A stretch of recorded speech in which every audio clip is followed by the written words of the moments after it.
What's going on, everybody? Welcome back to Knives at the Round Table. My name is Marco, and today we are talking EDC fixed blades. Now, I put off doing this video because it's a little bit difficult to determine what exactly is the size that people would consider EDC.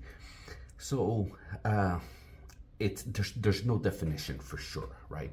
So this is kind of what I believe I would be able to EDC. Now, some of these I'm gonna discard because I can't carry it in my daily life. Some of these would be way too small for some of your needs in your daily life. So this is more of a of what blades could be considered EDC, you know, for kind of an urban setting, right? So let me see if I've got, yeah. So this is a ruler right here.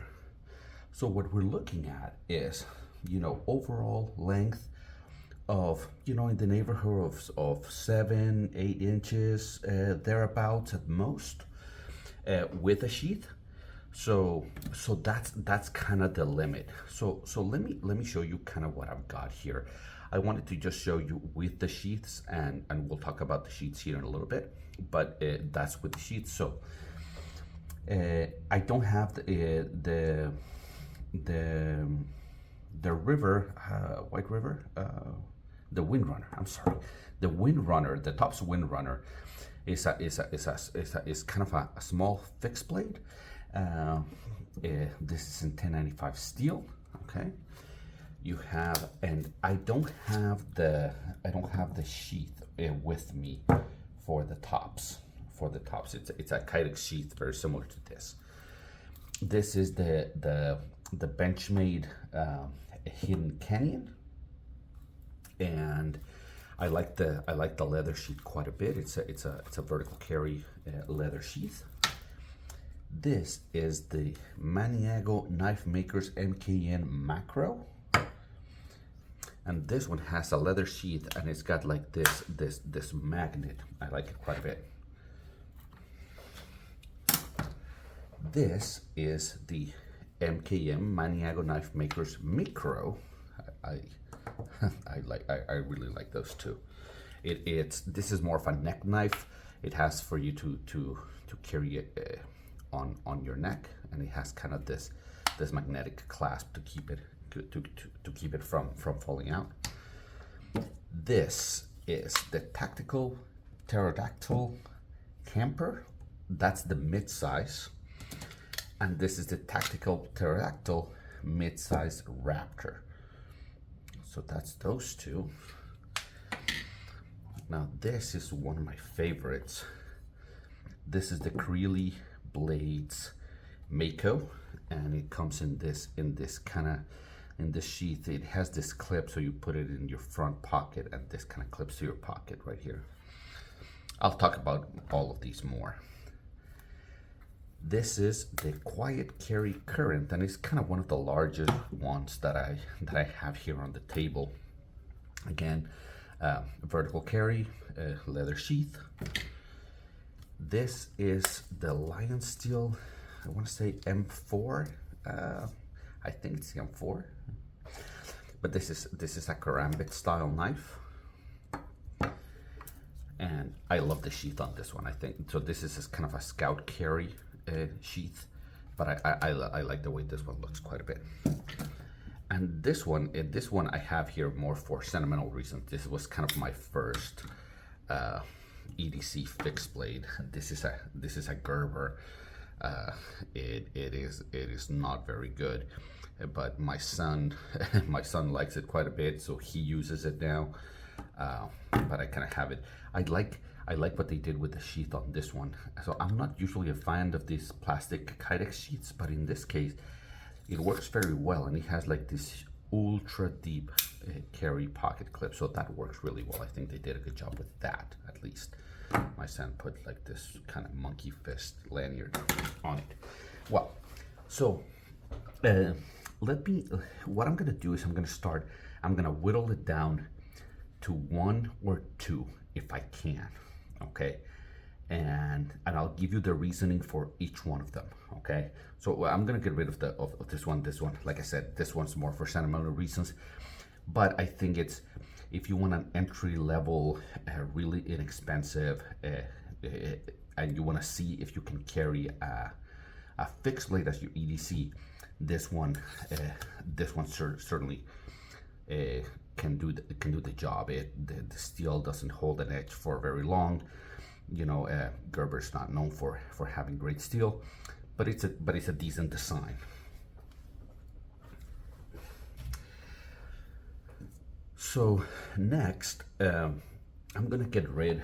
This is one of my favorite small fixed blades. To be honest, it's just way too small. It is the perfect knife for opening packages, right? It's tiny, as you can see. Let me bring back my ruler, and I'll show you here. I mean, we're talking full size, under 4.5 inches. So the blade size is sub 2 inches. So it's a really small knife. You can't get a purchase or on anything. It's a two finger knife. The ergonomics are decent for a 2-finger knife, but it's just tiny. There's not a lot that you can do with this, right? Other than you know, opening letters and packages. Now, some days that's all you need, right? Or if you're going to a party and you just want, you know, a little something. I really like what they did with the sheath on this one. Okay, basically that's how it goes, and you can wear it. I don't do neck knives. I don't like having stuff hanging from my neck, but you could just thread it through there, and they have this thing so that it doesn't fall out. It's a really nice knife. I like the design quite a bit, but I wouldn't put it as one of the best ones out there for sure. Now, I'm gonna get rid of the karambit.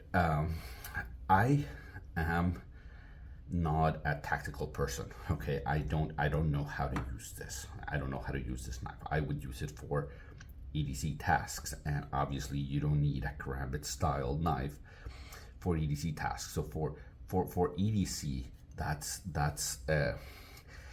you get a lot of handle and a lot of kind of functionality that I don't use, right? The karambit style, the hoop for, you know, for maneuvering the knife. It's a knife that I like the look quite a bit. I think it looks pretty badass, but it's it's more badass than I am. That, I guess that's what I'll say. It's a knife that I enjoy kind of owning, but I don't use it for what it's intended. And because it's scout carry, I really like the sheath, like I said, because it's scout carry. In my daily work, I really can't walk around with an exposed sheath. You know, people look at me weird for sure. So yeah, this I carry it when I'm gonna do, you know, when I go camping and I want to do some I'm gonna have something light. I carry this, but not for EDC, or at least not for me, just because I can't. It's too exposed, it's too visible, too much in your face. Okay, now we're getting here. So the hidden canyon is gonna go because of the same reason. I think this is a great little hunting knife. I think this is a great little for a small camping task, a little bit of food preparation, maybe a little bit of carving. I think this does a really good job. This is an S30V. There's an S90V version that has a Kydex sheath if you're into that kind of thing. I really like the look of the leather sheath that they've got here. But again, this is a knife that, because of the sheath that is exposed, this is a knife that I would only carry in a camping setting where I could, you know, wear it openly. Like I said, this is not something that I could, you know, carry on my hip, you know, on my daily life. I really like the knife. It's been in my collection for quite a bit, and I use it a lot when I go camping. But for EDC, probably not. All right. So the next one I'm gonna get rid of is this Tops Windrunner. I really like the look of this Tops Windrunner, and this portion of it has really nice ergonomics, but this back portion is really uncomfortable. This little tab that extends here. I don't know what they did, what it's for, but it lands right here in between my two fingers, and you can't really hold it. It has a recurved blade that these things are really difficult to sharpen, so I'm not a big fan of it. The Kydex sheath that it came with, it's also kind of a neck knife. It has a kind of a collar to put around your neck, but it's too big for a neck knife, at least for me. I got this sheath, but it's way too big for it. It kind of swallows the entire knife, and it's kind of a horizontal carry. But I don't think this is one that's going to stay in my collection. I just don't use it very much. All right, we are getting to the meat and potatoes of the whole thing. So the next one I'm going to get rid of is the Quiet Carry Current, and the reason is that it's a little bit too big for what it's the biggest knife out here, and I debated whether I was gonna include it in the list. It's again, for size references, this is kind of what we're looking at. So 7 inches overall, but let me give you a size comparison versus a Para 2. Okay, so the Para 2 is obviously bigger when deployed, but in the pocket, you can see kind of what size you'd be dealing with. So it's a pretty large knife, and well, it's a pretty large knife for an EDC kind of a thing. This one is an LC200M, so this one is the one that I carry whenever I go to somewhere where I know I'm gonna get wet, where I know that I'm going for rapids, or I'm going on the four-wheeler and I know that it's gonna rain on me or something like that. This is the one that I carry. It's a little bit weird because they have a leather sheath for this knife, which is very, very, very water resistant, but it's kind of, the ergonomics are not great. You've got kind of this contouring going on, this for your fingers, and that is nice, but it's pretty flat in this direction, so you feel like you're holding a rectangular thing. It doesn't melt in your hand per se. So this one is gonna go. So now we're down to these knives. Now I'm gonna address these two for an EDC. Okay, this one's called the Camper, this one's called the Raptor, but for an EDC, I like this blade shape better. I think this one's better for carving, for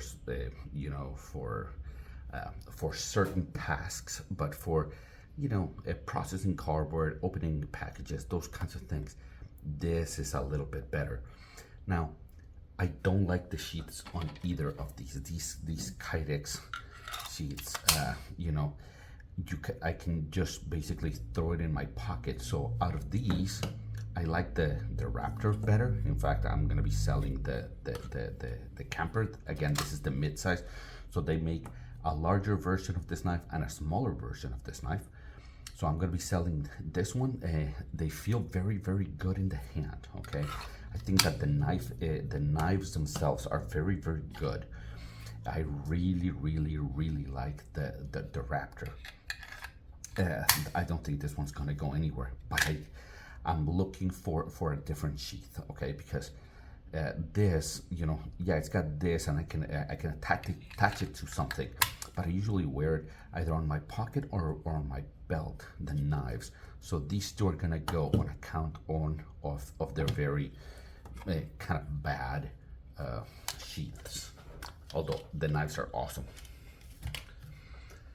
And we get to the final two.